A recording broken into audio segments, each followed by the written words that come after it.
بسم الله الرحمن الرحيم آمن الرسول بما أنزل إليه من ربه والمؤمنون كل آمن بالله وملائكته وكتبه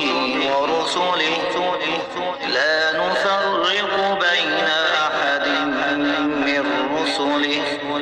وقالوا سمعنا وأطعنا غفرانك ربنا وإليك المصير لا يكلف الله نفسا إلا وسعها لها ما كسبت وعليها ما اكتسبت ربنا لا تؤاخذنا إن نسينا أو أخطأنا ربنا ولا تحمل علينا إصرا كما حملته على الذين من قبلنا